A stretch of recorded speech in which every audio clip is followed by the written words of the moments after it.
വിക്രം സീരിയലിന്റെ ഇന്നത്തെ എപ്പിസോഡ് തുടങ്ങുമ്പോൾ ശ്രീജേടത്തെയും വേദയും രണ്ട് വക്കച്ചൂടി കൊണ്ടുവച്ചിട്ട് ഇതിലൂടെ വെള്ളം കോരിയാൽ മതി എന്ന് പറയുമ്പോൾ വേദ പറയാം വേണ്ട കുറച്ചുകൂടെ കോരിക്കാം. വിക്രം ആണെങ്കിൽ മതി വയ്യ വയ്യ എന്ന് പറയുമ്പോൾ വേദ പറയാം നീ ഒരു തെങ്ങൂടിയല്ലേ ഉള്ളു നനയ്ക്കാൻ, അതിലൂടി വെള്ളം കോര്. അപ്പോൾ വിക്രം പറയാം ഞാൻ കോരിയതല്ല നീ തെങ്ങിനൊഴിച്ചല്ലേടി എന്ന് പറഞ്ഞിട്ട് ഒരു ബക്കറ്റ് വെള്ളം എടുത്ത് വേദയുടെ ദേഹത്ത് ഒഴിക്കാൻ ശ്രമിക്കുമ്പോൾ വേദ ഓടി മാറുന്നു. പെട്ടെന്ന് ആ വെള്ളം നന്ദിനിയുടെ ദേഹത്തേക്ക് വീഴുന്നു. ഇത് കണ്ട് വേദയും ശ്രീജേടത്തെയും ചിരിക്കുന്നു. നന്ദിനിയാണെങ്കിൽ ദേഷിച്ച് വിക്രമിനെ നോക്കുക. അപ്പോൾ വിക്രമാണെങ്കിൽ സോറി ഏട്ടത്തി എന്ന് പറയുമ്പോൾ ദേഷിച്ച് നന്ദിനി അവിടെ നിന്ന് പോകുന്നു. വേദ പറയാം ഇനി കുളിക്കണ്ടല്ലോ, ഏട്ടത്തി കുളിച്ചു കഴിഞ്ഞില്ലേ. വേദ ഒന്ന് തുറച്ചു നോക്കിയിട്ട് നന്ദിനി അവിടെ നിന്ന് പോകുന്നു. വിക്രം ആണെങ്കിൽ ഒന്നും മിണ്ടാതെ നിൽക്കുകയാണ്. അടുത്തതായിട്ട് കാണിക്കുന്നത് വിക്രം റൂമിലിരുന്ന് കൈയെല്ലാം പോയല്ലോ, നടുവാണെങ്കിൽ വയ്യ എന്നൊക്കെ പറഞ്ഞിങ്ങനെ ഇരിക്കുന്ന സമയത്ത് വേദ അവിടെ റൂമിലേക്ക് വന്നിട്ട് എന്ത് പറ്റി വിക്രമാദിത്യന്, കൈയും നടുവൊക്കെ പോയോ? റോഡിൽ കിടന്ന് അടിയുണ്ടാക്കുന്ന നിങ്ങൾക്ക് എന്ത് സംഭവിക്കാനല്ലേ, അങ്ങനെ അങ്ങ് പോവല്ലേ, വേണമെങ്കിൽ ഞാൻ കുഴമ്പിട്ട് മസാജ് ചെയ്ത് തരാം.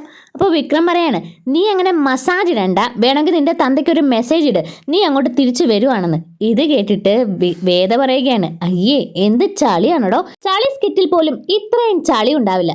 അല്ല താൻ കൂട്ടുകാരുടെ കൂടെ ഇരിക്കുമ്പോഴും ഇതൊക്കെയാണോ പറയുന്നത്, അവരൊക്കെ തന്നെ എങ്ങനെ സഹിക്കുന്നു. അപ്പോൾ ദേഷ്യത്തിൽ വിക്രം പറയാം ഒന്നാമത് ദേഷ്യം വന്ന് ഞാൻ പിരിവിട്ടിരിക്കുക, നീ ഇപ്പോൾ ഇങ്ങനെയൊക്കെ സംസാരിച്ചാലുണ്ടല്ലോ. അപ്പോൾ വേദ പറയാം ഓഹോ നിങ്ങൾക്ക് രണ്ടു തൊട്ടി വെള്ളം കോരിയപ്പോഴേ അങ്ങനെ പിരിവിട്ടോ, അപ്പോൾ ഈ പണി ദിവസവും ചെയ്യുന്നവർക്കോ? അപ്പോൾ വിക്രം പറയാം എന്താ ഈ പണി ഞാൻ ദിവസവും ചെയ്യണമെന്നാണോ നീ പറഞ്ഞു വരുന്നത്? അല്ല എന്നെ ഇങ്ങനെ ദേഷ്യം പിടിപ്പിക്കാനാണോ നീ ഇപ്പോൾ റൂമിലേക്ക് വന്നത്? വേദ പറയാം അതിനൊന്നുമല്ല, ഞാൻ ദേഷ്യം പിടിപ്പിക്കാനുമല്ല വന്നത്, ഒരു കാര്യം പറയാനാ. എൻ്റെ വീട്ടിൽ നിന്ന് ഇന്ന് എല്ലാവരും ഗർഭിണിയായ വർഷേച്ചയെ കാണാനായിട്ട് വീട്ടിലേക്ക് പോകുന്നുണ്ട്, അതൊരു ചടങ്ങാണെന്ന്, അതുകൊണ്ട് ഞാനും അങ്ങോട്ട് പോകുന്നുണ്ട്. അപ്പോൾ വിക്രം പറയാം അതൊക്കെ എന്തിനാ എന്നോട് പറയുന്നത്, എൻ്റെ അനുവാദം എന്തിനാ നീ വാങ്ങുന്നത്? അപ്പോൾ വേദ പറയാം നിങ്ങൾ എൻ്റെ ഭർത്താവായി പോയില്ലേ, അപ്പോൾ അനുവാദം ചോദിക്കാതെ എങ്ങനെയാണ് പോകുന്നത്? വിക്രം പറയാം നീ ഇങ്ങോട്ട് വന്നപ്പോൾ അനുവാദം ചോദിച്ചില്ലല്ലോ, അപ്പോൾ അനുവാദമൊന്നും വേണ്ട. ഇത് കേട്ട് വേദ പറയാം നിങ്ങളെ താലി കെട്ടാൻ നേരത്തെ എൻ്റെ അനുവാദം ചോദിച്ചില്ലല്ലോ, അപ്പോൾ ഇത് രണ്ടും കൂടി ടാലിയായി, അതുകൊണ്ട് പരസ്പരം അറിഞ്ഞും കണ്ടും ഒക്കെ ഇനി അങ്ങോട്ട് അങ്ങ് പോവാം, ഞാൻ പോയിട്ട് വൈകിട്ട് വരാമെന്ന് പറയുമ്പോൾ വിക്രം പറയാം അയ്യോ വേണമെന്നില്ല, ആ വഴി അങ്ങ് പോയാൽ അത്രയും നല്ലത്. വേദ പറയാം അങ്ങനെ ഞാൻ ആ വഴി അങ്ങ് പോകുന്ന വിക്രമാദിത്യന് തോന്നുന്നുണ്ടോ? അപ്പോൾ വിക്രം പറയാം ഇല്ലടി എൻ്റെ നാശം കണ്ടിട്ടേ പോകുന്നു, എനിക്ക് നന്നായിട്ട് അറിയാം. അപ്പോൾ വേദ വിക്രമിനെ നോക്കി നിൽക്കുമ്പോൾ വിക്രം ചോദിക്കുക എന്താടി നോക്കുന്നത്? വേദ പറയാം ഞാനേ നിങ്ങളുടെ സൗന്ദര്യം കണ്ടിങ്ങനെ ആസ്വദിച്ച് നിന്ന് പോയതാ, എന്താ മതിയോ? പിന്നെ ഈ വെട്ടുപോത്തിനോടാണല്ലോ ഞാൻ അനുവാദം ചോദിക്കാൻ വന്നത്. അപ്പോൾ വിക്രമാണെങ്കിൽ വെട്ടുപോത്ത് നിന്റെ വേദദേശത്തിൽ എന്നെ എന്ത് വേണമെങ്കിലും പറഞ്ഞു, എൻ്റെ വീട്ടുകാരെ പറയാനാണെങ്കിൽ അല്ലെ ഭർത്താക്കന്മാരെ വിളിക്കുന്ന പോലെ തന്തയ്ക്ക് വിളിച്ചാലുണ്ടല്ലോ, വിക്രം വിളിച്ചാൽ നീ എന്ത് ഇടിയെന്ന് ചോദിക്കുമ്പോൾ വേദോരെ എന്തും ചെയ്യും, നിങ്ങളുടെ കണ്ണിൽ മുളകൊടിയിടും, നിങ്ങളുടെ തലവഴി ചൂടുവെള്ളം ഒഴിക്കും, കയ്യിൽ മുള്ളാണി കൊണ്ടിടും, പിന്നെ നിങ്ങളുടെ ഷൂവിൽ കരിന്തേളിനെ കൊണ്ടിടും, പിന്നെ നിങ്ങളുടെ കഴുകി തേച്ചുണക്കി വെച്ചിരിക്കുന്ന ഷർട്ടിൽ ഞാൻ നായ്ക്കുറിനെ പൊടിയിട്ട് തടവി വെക്കും. എന്താ ഇത്രയൊക്കെ ചെയ്താൽ മതിയോ? ഇനി എന്നെ കൊണ്ട് കളിച്ചാലുണ്ടല്ലോ ഇതൊക്കെ ഞാൻ ചെയ്യുമെന്ന് പറയുമ്പോൾ അതുകൊണ്ട് അടങ്ങി ഒതുങ്ങി ഇരിക്കണമെന്ന് പറയുമ്പോൾ വിക്രം ഇങ്ങനെ പേടിച്ച് നിൽക്കുന്നു. വേദ പോയി കഴിയുമ്പോൾ വിക്രം പറയാ ഈ വേതാളം പറഞ്ഞതുപോലെ തന്നെ ചെയ്യും, അതുകൊണ്ട് കുറച്ച് അടങ്ങുന്നതാണ് നല്ലത് എന്ന് പറഞ്ഞിങ്ങനെ പേടിച്ച് നിൽക്കുകയാണ്. അടുത്തതായിട്ട് കാണിക്കുന്നത് വേദയുടെ വീട്ടിലുള്ളവരെല്ലാവരും വർഷയുടെ വീട്ടിൽ പോകാൻ റെഡി ആകുമ്പോൾ അമ്മയോട് വന്ന് മുത്തശ്ശി പറയുകയാണ് ഞാൻ വേദയോട് വിളിച്ച് വരണ്ടാന്ന് പറഞ്ഞില്ല, 2-3 വട്ടം ഫോൺ എടുത്തതാ വിളിക്കാൻ, പക്ഷേ എനിക്കങ്ങനെ പറയാൻ സാധിക്കുന്നില്ല. അല്ല വേദ അങ്ങോട്ട് വന്നാൽ ചിലപ്പോൾ ആ ശങ്കരൻ ഒന്നും മിണ്ടില്ലായിരിക്കുമല്ലോ. അപ്പോൾ പെട്ടെന്ന് അമ്മ പറയാണ് ശങ്കരേട്ടൻ ഒന്നും മിണ്ടാൻ പോകുന്നില്ല, പക്ഷേ പാർവതി ഉണ്ടല്ലോ, പാർവതി അവളെ അവിടെ ഇട്ട് നാണം കെടുത്തും, അതിൻ്റെ ആവശ്യമുണ്ടോ? എല്ലാവരുടെയും മുന്നിൽ അവളെ നാണം കെടുത്തണ്ട, അമ്മയൊന്ന് വിളിച്ചു പറഞ്ഞാൽ മതി. ഇപ്പോൾ പറയുമ്പോൾ അത് കേൾക്കുമ്പോൾ ഉള്ള സങ്കടമല്ലേ അവൾക്കുണ്ടാവും, അതുകൊണ്ട് അമ്മ ഇപ്പോൾ തന്നെ വിളിച്ചു പറഞ്ഞേരെ. അങ്ങനെ മുത്തശ്ശി വേദയെ വിളിക്കാനായിട്ട് ഫോൺ എടുക്കുന്നു. ഈ സമയം വേദയാണെങ്കിൽ വർഷയുടെ വീട്ടിൽ പോകാൻ റെഡി ആവുന്നു. ഇതെല്ലാം കണ്ടിട്ട് നന്ദിനി അടുത്തേക്ക് വന്നിട്ട് ചോദിക്കുക എവിടേക്കോ പോകാൻ റെഡി ആവണല്ലോ, എങ്ങോട്ടാ പോക്ക്? വേദയാണെങ്കിൽ പറയാം മനസ്സില്ലെന്ന് പറയുമ്പോൾ നന്ദിനി പറയാം പണ്ട് വന്നപ്പോ അയ്യോ പാപിയുടെ കണക്ക് ഇരുന്നെയാണല്ലോ, ഇപ്പൊ നിനക്ക് ചാട്ടം കൂടുന്നുണ്ട്. ഇത് കേട്ടിട്ട് വേദ പറയാം അത് പിന്നെ വീട്ടിലൊരു എലി ഉണ്ടെങ്കിലേ പൂച്ചയ്ക്ക് ചാട്ടം ഉണ്ടാവുമല്ലോ എന്ന് പറഞ്ഞിട്ട് വേദയാണെങ്കിൽ വെള്ളം കുടിക്കാനായിട്ട് പോകുന്നു. നന്ദിനി പറയാം അവൾ എലിയെന്ന് ഉദ്ദേശിച്ച് എന്നെയാണോ? എന്നെ കണ്ടിട്ട് എലിയാണെന്ന് തോന്നിയോ? എടി നിനക്കുള്ളത് ഞാൻ തരാമെന്ന് പറഞ്ഞിട്ട് അടുക്കളയിലേക്ക് നന്ദിനിയും ചെല്ലുമ്പോൾ പെട്ടെന്ന് മുത്തശ്ശിയുടെ ഫോൺ കോൾ വരുന്നു. വേദ ഫോൺ എടുത്തിട്ട് മുത്തശ്ശി നിങ്ങളെല്ലാവരും റെഡിയായോ? ഞാൻ റെഡിയായെന്ന് പറയുമ്പോൾ മുത്തശ്ശി പറയാം മോള് വർഷയുടെ വീട്ടിലേക്ക് പോകാൻ വരണ്ട. അപ്പോൾ വേദ പറയാം അതെന്താ മുത്തശ്ശി?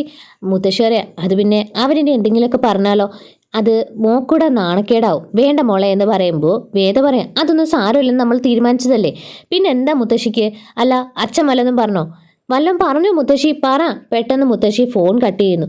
വേദയാണെങ്കിൽ ആകെ സങ്കടപ്പെട്ട് നിൽക്കുകയാണ്. ഇത് കണ്ടിട്ട് നന്ദിനിക്ക് സന്തോഷമാണ്. നന്ദിനി പറയാ, ഓഹോ നീ എങ്ങോട്ടാ പോകുന്നതെന്ന് ചോദിച്ചപ്പോൾ പറയാൻ മനസ്സിലെന്നല്ലേ പറഞ്ഞത്, എന്നിട്ട് ആ പോകുന്ന സ്ഥലത്തേക്ക് ഇപ്പോൾ ചെല്ലണ്ടെന്ന് പറഞ്ഞല്ലേ.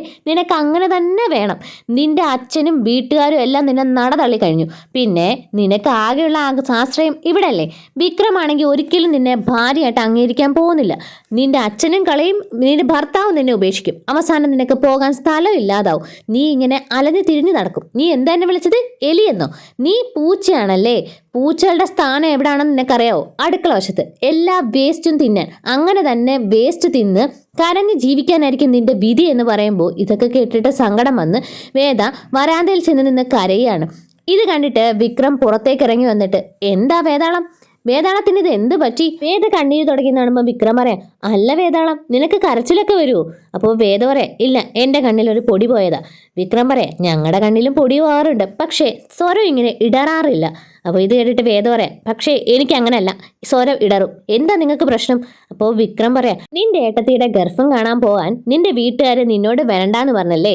അപ്പോൾ വേദ പറയാം, അതെ പറഞ്ഞു, അതിന്റെ സങ്കടം തന്നെ എനിക്ക്. എന്താ നിങ്ങൾക്ക് ഇപ്പൊ സന്തോഷമായോ? വിക്രമിനെ തള്ളി മാറ്റിയിട്ട് വിക്രമിന്റെ മുറിയിൽ പോയിരുന്ന് കരയുകയാണ് വേദ.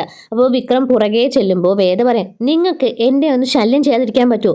ഞാൻ കുറച്ചു നേരം ഒന്ന് ഒറ്റയ്ക്ക് ഇരുന്നോട്ടെ. വേറെ എവിടെ ചെന്നിരുന്നാൽ ആ നന്ദിനിയേട്ടത്തി പുറകെ വരും. അതുകൊണ്ടാണ് ഇവിടെ വന്നിരുന്നത്.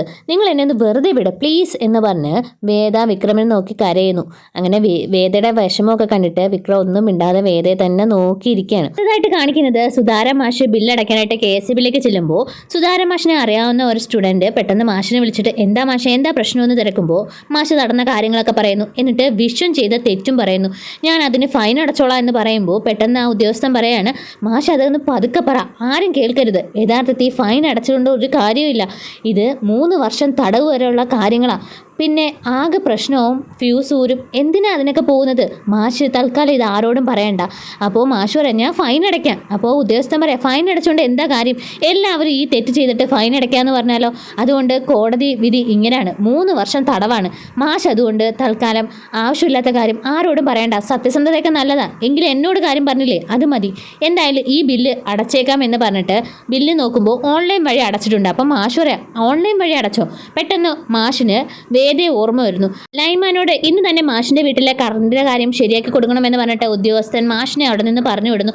അങ്ങനെ മാഷ് നേരെ വീട്ടിലേക്ക് വന്നിട്ട് കമലയോട് പറയുകയാണ്, കമലേ, നീ നിന്റെ ഇളയ മകന്റെ ഭാര്യ ഇങ്ങോട്ട് വിളിക്കുക. അപ്പോൾ നന്ദിനി പറയാം, അവൾ എന്തോ വിഷമിച്ചിരിക്കുക. ഇതെല്ലാം കേട്ടിട്ട് വേദ പുറത്തേക്ക് വരുന്നു. അപ്പോൾ മാഷ് പറയാം, 1 മിനിറ്റ്, ഞാൻ ഇപ്പോൾ വരാമെന്ന് പറഞ്ഞ് അകത്തേക്ക് പോയിട്ട് സ്റ്റുഡൻസ് കൊടുത്ത ആ പെൻ എടുത്തുകൊണ്ടുവന്ന് വേദയ്ക്ക് കൊടുത്തിട്ട്, ഇത് കുട്ടിയുടെ കയ്യിൽ വെച്ചോ.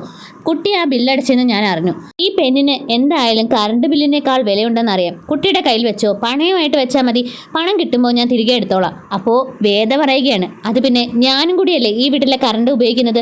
അപ്പോൾ ഞാൻ കറണ്ട് ബില്ല് അടച്ചാൽ എന്താ കുഴപ്പം? മാഷ് എന്നെ ഇങ്ങനെ ചെറുതായി കാണല്ലോ എന്ന് പറയുമ്പോൾ മാഷ് പറയുകയാണ്, യഥാർത്ഥത്തിൽ ഞാനാണ് ചെറുതായിരിക്കുന്നത്. എൻ്റെ മക്കൾക്ക് പോലും തോന്നാത്ത കാര്യമാണ് കുട്ടി ചെയ്തിരിക്കുന്നത്. പക്ഷേ എനിക്ക് ഈ പ്രായത്തിലും ആരുടെ ഔദാര്യം വേണ്ട. എൻ്റെ മക്കളെ കൊണ്ട് ചെയ്യാൻ പറ്റാത്തത് മരുമക്കളെ കൊണ്ട് വേണ്ട എന്ന് പറഞ്ഞിട്ട് മാഷാണെങ്കിൽ ആ പെൺ വേദയുടെ കൊടുക്കുന്നു. എന്നിട്ട് ഇത് വേടിക്കണം, അല്ലെങ്കിൽ എന്നെ അപമാനിക്കുന്നതിന് തുല്യമാണെന്ന് പറയുമ്പോൾ പെട്ടെന്ന് വേദ ആ പേന വേടിക്കുന്നു. അങ്ങനെ മാഷ് അവിടെ നിന്ന് പോകുമ്പോൾ നന്ദിനി പറയാം, ഡി ഈ പേന എഴുതി തീർത്തു കളയരുത്. അപ്പോൾ പെട്ടെന്ന് അമ്മ ദേഷ്യത്തിൽ പറയുകയാണ്, നീ കൂടുതൽ സംസാരിക്കേണ്ട. മാഷ് പറഞ്ഞത് നിന്റെയും നിന്റെ ഭർത്താവിനെയും കൂടിയാണ്. കാരണം നിങ്ങളെ എണ്ണിച്ചുട്ട അപ്പം പോലെ നിങ്ങൾക്ക് 2 പേർക്കുമുള്ള ചിലവിന് മാത്രമല്ല അയക്കുന്നത്. ഇന്നേ വരെ നീ ഈ ബില്ല് അടയ്ക്കാൻ നോക്കിയിട്ടുണ്ടോ? നീ നിന്റെ ഭർത്താവും ഈ ബില്ല് ഇതുവരെ അടച്ചിട്ടുണ്ടോ? പിന്നെ മൂത്തവനെ കണ്ടാണെങ്കിൽ അതും പറ്റില്ല. നിങ്ങൾ ആരും ഒന്നും ചെയ്യാത്ത സ്ഥിതിക്ക് വിക്രമാണെങ്കിൽ തരുന്ന പൈസ മാഷിനും വേണ്ട. അപ്പോൾ ഈ കുട്ടിയെങ്കിലും ഇത് ചെയ്തല്ലോ എന്ന സന്തോഷത്തിലാണ് ഞാൻ. എന്നിട്ട് വേദയോട് പറയാണ്, മോൾ ഇത് കൈ വെച്ചു. മാഷിന് സങ്കടം ഉണ്ടായണ്ട ഇങ്ങനെയൊക്കെ പറയുന്നത്, അല്ലാതെ മോളോടുള്ള ദേഷ്യം കൊണ്ടല്ല എന്ന് പറഞ്ഞിട്ട് അമ്മ അവിടെ നിന്ന് പോകുന്നു. ശ്രീജേടത്തിയാണെങ്കിൽ വേദയെ ആശ്വസിപ്പിക്കുന്നു. അടുത്തതായിട്ട് കാണിക്കുന്നത് രാധയുടെ അമ്മ ശ്രീനിവാസൻ സാറിന്റെ വീട്ടിലേക്ക് വരുന്ന കണ്ടിട്ട് വിക്രമിന്റെ കൂട്ടുകാരൻ പറയാം, ഇത് നിനക്കുള്ള പണി വല്ലതും ആയിരിക്കും. അങ്ങനെ എന്താ കാര്യമെന്ന് വിക്രം ചെന്ന് തിരക്കുമ്പോൾ രാധയുടെ അമ്മ പറയാം, എൻ്റെ വീട്ടിലെ ഏക പ്രശ്നത്തിന് കാരണം ആരാണെന്ന് ഞാൻ കണ്ടുപിടിച്ചു. ചോദിച്ചു. അതുകൊണ്ട് ശ്രീനിവാസ സാറിനോട് അതിനെപ്പറ്റി ഒന്ന് ബോധിപ്പിക്കാനാണ് വന്നിരിക്കുന്നത്. എന്നിട്ട് ഒരു ലെറ്റർ കാണിക്കുമ്പോൾ അത് വിക്രമിൻ്റെ കൂട്ടുകാരനും വായിച്ചു നോക്കുന്നു. അതിൽ എഴുതിയിരിക്കുന്നത് എൻ്റെ രാധയെ വിക്രമിൽ നിന്ന് രക്ഷിച്ച് രാധയ്ക്ക് ഒരു വിവാഹം നടത്തി തരണം എന്നാണ്. രാധയുടെ അമ്മ പറയുകയാണ്, എനിക്ക് 10 മക്കളൊന്നുമില്ല, ഒരു മകളേ ഉള്ളൂ. അവളാണെങ്കിൽ ഇവനെ മതി എന്ന് പറഞ്ഞ് ഇവൻ്റെ പുറകെ നടക്കുക. ഇവനാണെങ്കിലോ സ്വത്തും പണവും പെണ്ണിനെയും കണ്ട് ഇവൻ്റെ മനസ്സും മാറി ഇവൻ ഇതുവരെ എൻ്റെ മകളെ സ്നേഹിച്ചിട്ടേ ഇല്ലെന്നാ ഇവൻ പറയുന്നത്. പക്ഷെ എൻ്റെ മകൾക്കാണെങ്കിൽ ഇവനെ മതി. ഞാൻ ഇനി എന്താ ചെയ്യേണ്ടതെന്ന് എനിക്കറിയില്ല എന്ന് പറഞ്ഞ് രാധയുടെ അമ്മ കരയുന്നു വിക്രമിന്റെ മുന്നിൽ വെച്ച്. ഇവിടെ വെച്ചാണ് എപ്പിസോഡ് അവസാനിക്കുന്നത്. വീഡിയോ ആദ്യമായിട്ടാണ് കാണുന്നതെങ്കിൽ എല്ലാവരും സബ്സ്ക്രൈബ് ചെയ്ത് സപ്പോർട്ട് ചെയ്യണേ. അടുത്ത അപ്കമിങ് എപ്പിസോഡിനായിട്ട് വെയിറ്റ് ചെയ്യൂ. താങ്ക്